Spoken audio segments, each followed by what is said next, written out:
Welcome to Day One. I'm Bill Turpie, and I know how to be anxious, but what I don't really understand very well is how to let go and let God. Now, maybe you're the same. Stay with us.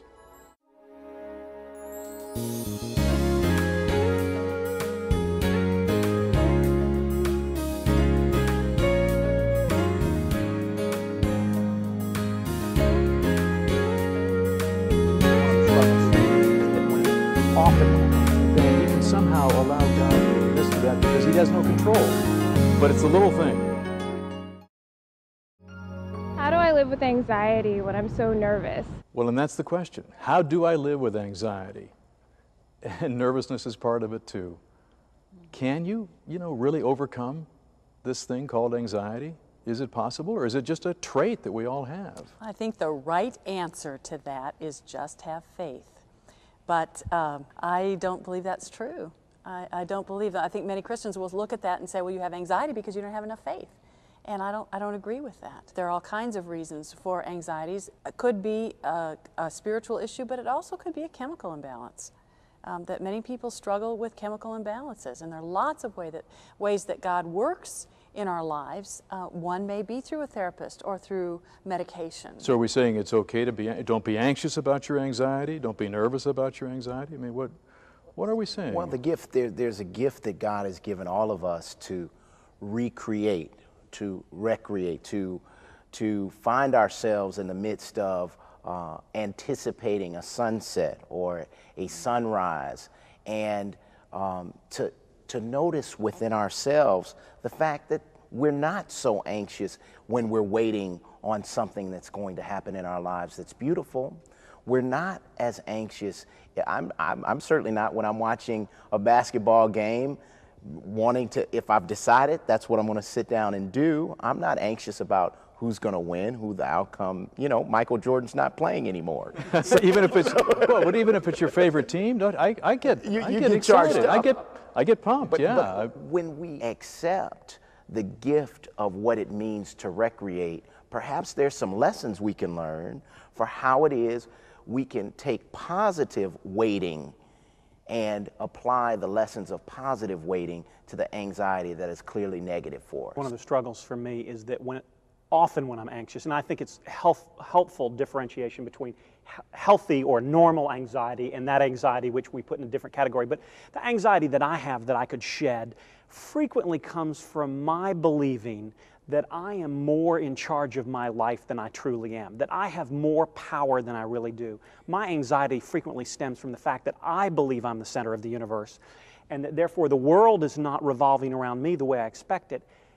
And therefore, I think I can shed a lot of anxiety when I will acknowledge that I don't control as much I'd like to think I control, and therefore I can let go of some of that. So that's this control issue is what we're dealing with here in some sense. Scripture informs us to be anxious for nothing, and when I think about that scripture, it often gives me a sense of relief to let me know that I don't have to be in control of everything, that there are some things that I can turn over to God in prayer. And sometimes I think we need to spend more time in communion with God to realize that a lot of the things that we're having difficulty in working through that make us anxious are because we have not applied that quiet time within our life to put things in perspective and to be able to be open to what God may be trying to reveal to us and tell us in that quiet time. I found in my own experience that I'm never free of anxiety, and the kids take the car out, I'm anxious. But I've learned that what I'm anxious about is not the truest thing, that there is a kind of atheistic uncertainty that God is not there.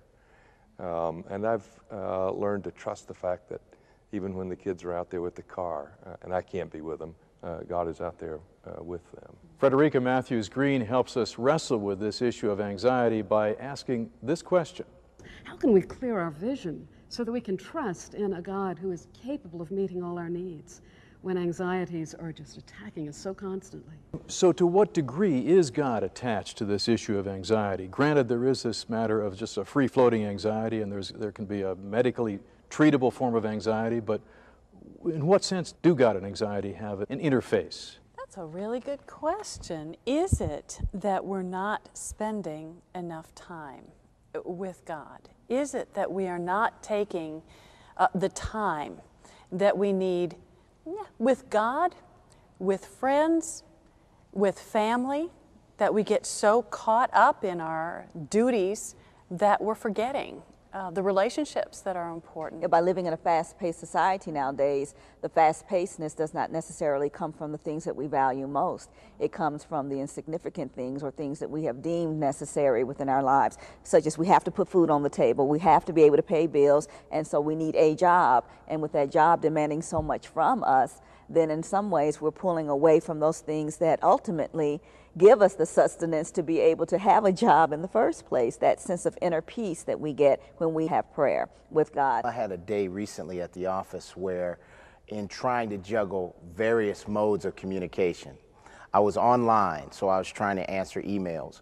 The phone on my desk began to ring, and I answered the phone. And as I was answering the phone on my desk that began to ring, the phone in my pocket, the cell phone, began to ring at the very same time. You want to talk about an anxious moment? Yes. That's a multitasking moment. It was multitasking. But by the same token, it was one of those times where each one of those issues, if I just could have handled them one at a time instead of having them all converge at once, perhaps I could have had a more calm and rested response to them. Miroslav Volf, the theologian, brings God into the equation when he says that the big issues like death, like horrible accidents and things like that, he can somehow allow God into the midst of that because he has no control. But it's the little things, the small matters that he gets anxious about because he thinks he can move in there. Yeah, Jesus, I wrestle with Jesus' statement that look at the lilies of the field and the birds of the air. They aren't anxious. Well, they don't have college tuitions either. That's right. But one biblical commentator helped me to understand that passage. He said, if you look long enough at the lilies and the birds, there is a world of carefree providence hidden beneath the anxiety. And to have that kind of vision, our little anxieties float in this sea of God's care. When I'm feeling quite anxious, I'll just take a few moments and think and pray about that passage. And until, like I've got this deep well of anxiety, until the passage becomes a deeper well and a wider well, that it envelops that anxiety. It's such a blessed relief when God gives that freedom from anxiety. And it is Scripture. It is the Word.